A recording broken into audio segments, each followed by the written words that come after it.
भारतीय संस्कृति, संस्कार और परंपरा की एक बहुत बड़ी विरासत है। जितना भी जीव जगत है वो मनुष्य के ऊपर आधारित है, इस प्रकृति के ऊपर आधारित है। परमपिता परमात्मा ने हमें सब तरह का सामर्थ्य दिया है। तो व्यक्ति को अपनी संस्कृति और संस्कारों के अनुसार धर्म, कर्म, सेवा, ये हमारे जीवन का एक मूलभूत आवश्यकता भी है और इसके बगैर हमारा जीवन पूरा नहीं होता है। इसलिए हम जो भी करते हैं वो अपने जीवन को अच्छा करने के लिए, अपने देश, संस्कृति और संस्कारों को बचाने के लिए करते हैं। आज हमने ये विचार किया कि ये इस तरह की नंदी गौशाला है, यहाँ सब अपनी अपनी तरह से समाज के लोग बहुत तरह से सेवाएं करते हैं। कोई चारा देता है, कोई दाना देता है, खल चोकर चूरी देता है। हमने भी विचार किया कि बाकी गौशालाएं तो काफ़ी संपन्न हैं, यहाँ थोड़ा सा अभाव की स्थिति मैंने देखी, तो हमने विचार किया कि चलो आज ये एक सेवा का जो संकल्प है हम इस रूप में पूरा करें। तो हमने जो संतुलित पशु आहार होता है वो पतंजलि ग्रामोद्योग के प्रोडक्ट के रूप में हम बनाते हैं।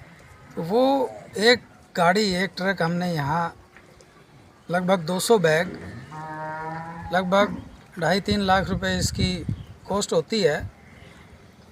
ये कोई हमारा बहुत पूर्व प्रायोजित कार्यक्रम नहीं था, सहज ही हमारी देवी ने कहा कि इस तरह से गौ सेवा होनी चाहिए। परम पूज्य स्वामी जी महाराज, श्रद्धेय आचार्य जी, पूरा पतंजलि परिवार सेवा के ही संकल्प में लगा हुआ है। लेकिन इन्होंने इच्छा जाहिर की तो आज हमने सोचा कि अपनी जन्मभूमि, जननी जन्मभूमि स्वर्गादपि गरीयसी, जननी और जन्मभूमि स्वर्ग से भी बड़ी होती है। तो हम आज अपना भी सौभाग्य मानते हैं। और गायों की हम क्या सेवा करेंगे, गायों का हम क्या पालन करेंगे। गायें हमें पालती हैं। ये प्रत्येक मनुष्य को, प्रत्येक प्राणी को पालने वाली गौ हमारी माता है।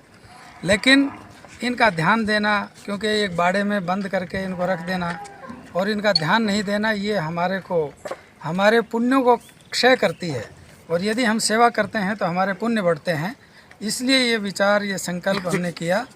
और एक गाड़ी फीड जो संतुलित पशु आहार है, संतुलित का मतलब है कि जो मिनरल्स, विटामिन्स, खनिज और शरीर के पोषण के लिए जो आवश्यक आगे है कि कर्म मैं मानती हूँ कि प्रधान होते हैं। जो भी हमें मिलता है वो कर्मों के आधार पे मिलता है। और गौ सेवा तो परम धर्म है हमारा, है ना।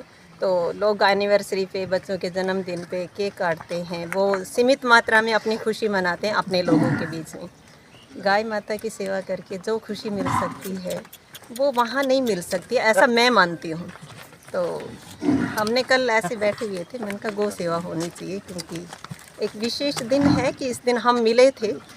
और यूँ तो मिलना तो सभी का होता है, लेकिन कुछ अच्छे कर्म हम कर पाएँ, ये हमारा सौभाग्य होता है। तो ये पतिदेव का विशेष स्नेह रहता है कि जैसा कहती हूँ मैं निवेदन करती हूँ और ये मान लेते हैं सहज रूप में। और ये तो इनका अपना सौभाग्य, इनका अपना कर्म है कि ये आगे से करते हैं। और उसमें थोड़ा सा जब मैं भी अपना निवेदन देती हूँ तो उसका सहज स्वीकृति दे के और मान के हम आगे बढ़ते हैं।